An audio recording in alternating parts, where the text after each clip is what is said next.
beesha caalamka waxay markan u muuqataa inay soo faragelisay xiisadda siyaasadeed ee ka taagan magaalada Muqdisho ee caasimadda dalka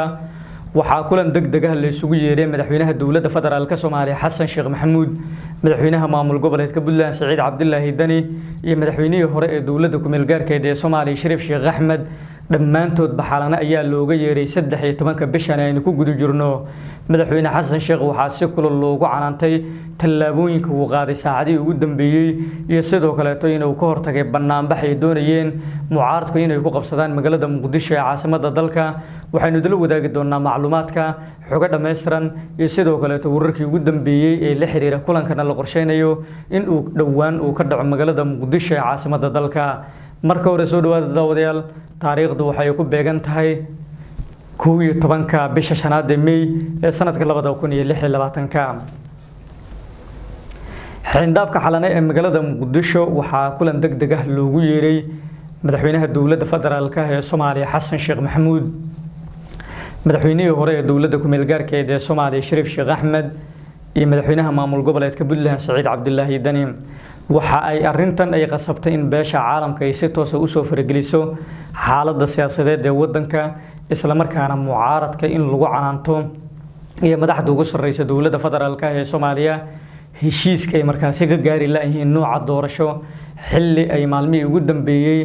ay beesha caalamka fariimay u direysay dhinacyada mucaaradka iyo madaxda dowladda federaalka ee Soomaaliya laakiin hadda waxay u muuqataa in beesha caalamka ay si toos ah u soo faragelisay arintan waxa ay markaasi dhinacyada ku kala canaananaysaa sababta rasmiga ay markaasi u shiilayeen laakiin hadda arintu waa ay soo gabagabowday waxaana kulankan markaasi la isugu yeeray madaxweynaha dowladda federaalka Soomaaliya Xasan Sheekh Maxamuud iyo madaxweynaha maamul goboleedka Puntland Saciid Cabdullaahi Dani iyo madaxweynihii hore ee dowladda ku meel gaarkeed ee Soomaaliya Shariif Sheekh Axmed waxaa sidoo kale suuragal ah in dhinacyo kale iyagana markaasi looga yeero xindaabka xalane ee magaalada Muqdisho laakiin xogta ay hadda helayno waxay tilmaamaysaa in saddexdaasi loo yeeray isla markaana ay muhiim ay tahay in la dhaxdhaxaadiyo loona kala dabqaado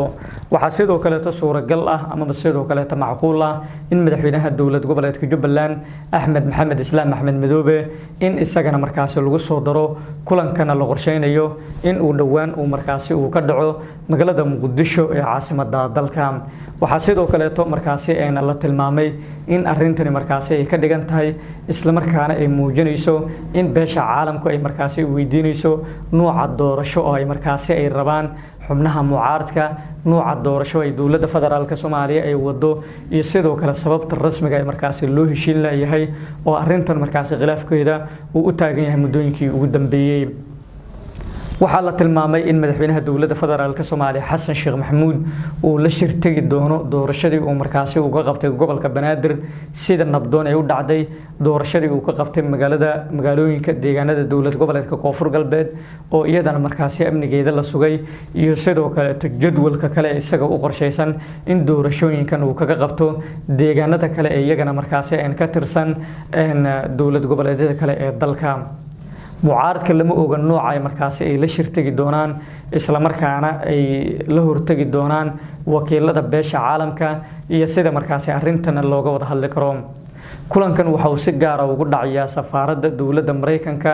ay ku leedahay magaalada Muqdisho ee caasimadda dalka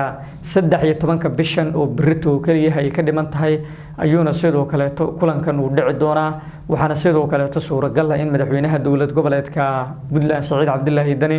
uu isaga si degdeg ah ku gaaro magaalada Muqdisho ee caasimadda dalka isla markaana kulankan uu markaasi uu ka qayb galo laba mid ayay sidoo kale tay noqon doontaa midda koobaad waxay noqon doontaa in madaxweynaha dowladda federaalka Soomaaliya Xasan Sheekh Maxamuud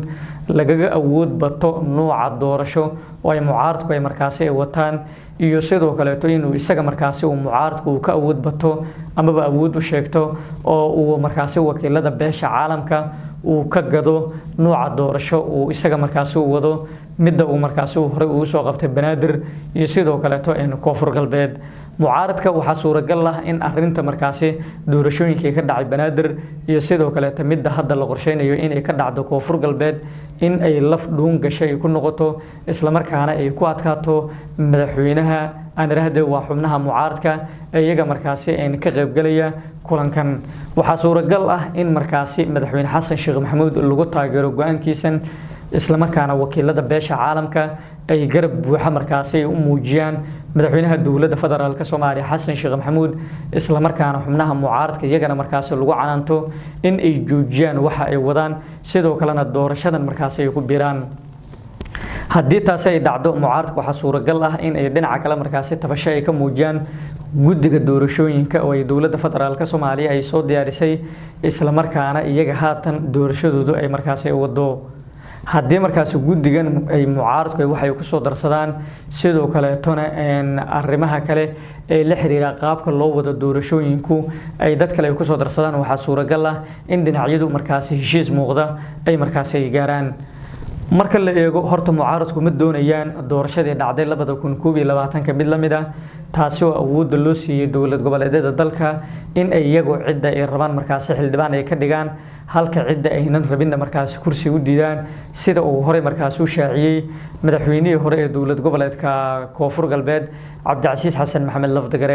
Lafdagareen ayaa waxa laga diiwaan galiyay in uu isaga uu sheegay in dadka uu isaga uu rabay oo kaliya uu xildhibaan uu ka dhigay halka kuwa uusan isaga rabinna banaanka uu iska geeyay isla markaana uu kuraasta uu diiday mucaaradku horta taasi waa ay diidan yihiin laakiin waxa ay rabaan doorasho kale oo dadban laakiin wali iyaga naftirkoodu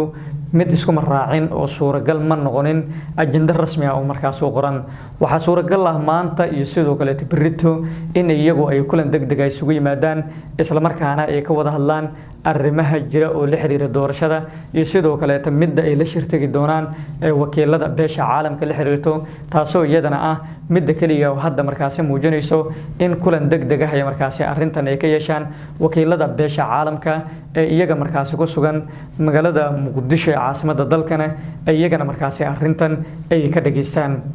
mucaaradku waxa sidoo kale ku adkaan doonto in ay markaasi dhinaca kale ay si toos ah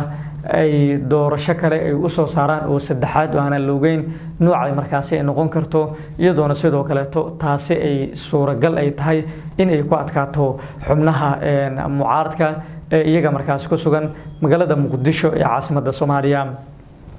laakiin dadka ka faallooda arrimaha siyaasadda waxay leeyihiin qaarkood madaxweyne Xasan Sheekh Maxamuud waa uu kaga adkaan karaa xubnaha mucaaradka ee iyaga markaasi ku sugan magaalada Muqdisho ee caasimadda dalka maadaama sida markaasi ay muuqato uu isaga markaasi doorashooyin uu qabtay isla markaana uu la shirtagi garo in doorashooyin qof cod uu noqday madaxweynihii ugu horeeyay oo markaasi ka bilaabay dalka burburkii kadib taasoo iyadana markaasi muujinayso in ay tahay mid kaliya oo mucaaradka uu ka guuleysan karo madaxweynaha dowladda federaalka ee Soomaaliya Xasan Sheekh Maxamuud laakiin madaxweyne Saciid Cabdullaahi Dani isaga waxa uu doonayaa doorashadii dadbaneed in dib loogu laabto isaga iyo sidoo kale madaxweynaha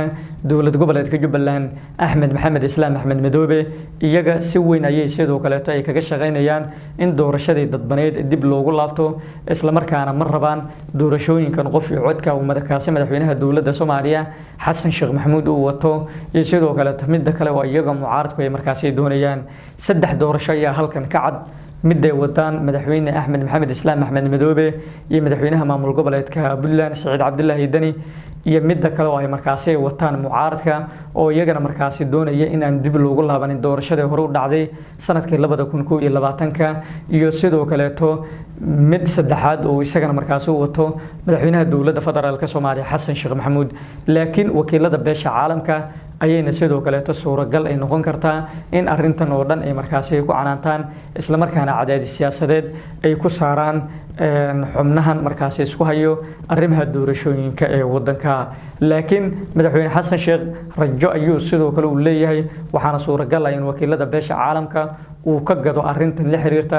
doorashadan uu markaasi uu sheegay misana uu shaaciyay in uu ka qabto Koonfur Galbeed iyo sidoo kale Banaadir waxyaabaha ka soo kordhana waynu eegi doonaa wararkeena ugu horeeyo ayaana sidoo kale idin kula wadaagi doonaa